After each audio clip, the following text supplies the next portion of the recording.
Assalamualaikum dan salam sejahtera. Nama saya Siti Hazira Ali binti Mat Yusof dari kelas fikir 5 dan pada hari ini saya akan membentangkan tentang kempen kesedaran dan pendidikan sivik terhadap OKU yang telah dijalankan oleh sesuatu organisasi.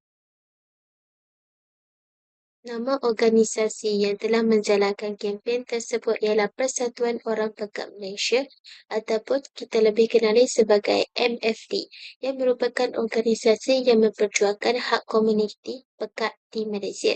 Antara usaha mereka yang telah dilakukan adalah mempromosikan penggunaan bahasa isyarat, memberikan latihan dan kesedaran kepada masyarakat, menyokong akses pendidikan dan komunikasi OKU, serta menjalankan kempen kesedaran. Kempen yang telah dilakukan atau kempen yang telah dipilih sebagai pembentangan hari ini adalah kempen kesedaran bahasa isyarat yang telah dianjurkan di Pusat Kurikulum dan Pembangunan Pelajar Universiti Putra Malaysia oleh kumpulan 20 bakti siswa dengan kerjasama Unit Perkhidmatan dan Sokongan OKU UPSO UPM dengan kerjasama Agensi Persatuan Orang Pekat Malaysia MFD menerusi atas talian. Jadi, apakah yang dilakukan di dalam kempen ini? Dalam kempen tersebut, agensi tersebut menganjurkan program bersama murid ataupun pelajar universiti secara atas talian. Mereka juga berkongsi tentang kepentingan bahasa isyarat serta mendedahkan beberapa asas bahasa isyarat kepada masyarakat.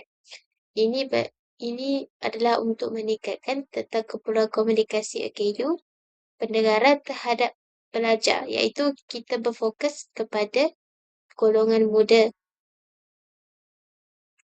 Seterusnya adalah impak kepada OKU menerusi program ataupun kempen yang telah dijalankan.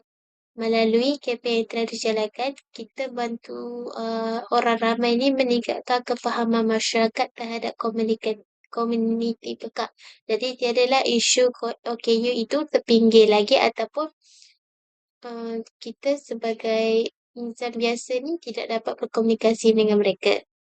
Yang kedua adalah memudahkan komunikasi antara OKU dan orang awam kerana orang awam juga tahu sedikit asas. Jadi apa-apa bantuan yang OKU pekat ini perlukan, kita mampu menolong. Yang ketiga adalah mengurangkan diskriminasi dan salah faham.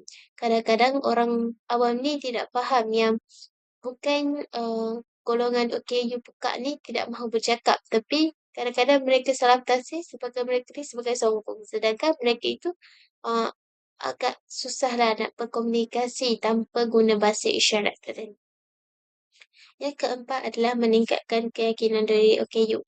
Jadi apabila OKU ni keluar daripada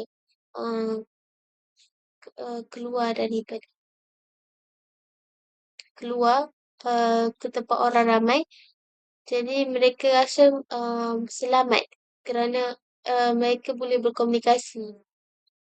Yang kelima adalah membantu OKU ini lebih diterima dalam masyarakat. Jadi seperti yang dikatakan tadi, kempen ini adalah untuk kurangkan diskriminasi dan juga untuk kurangkan stigma negatif dalam masyarakat terhadap golongan OKU. Secara keseluruhannya, kempen kesedaran bahasa isyarat ini memainkan peranan penting dalam meningkatkan kefahaman masyarakat terhadap keperluan komunikasi golongan OKU pendengaran.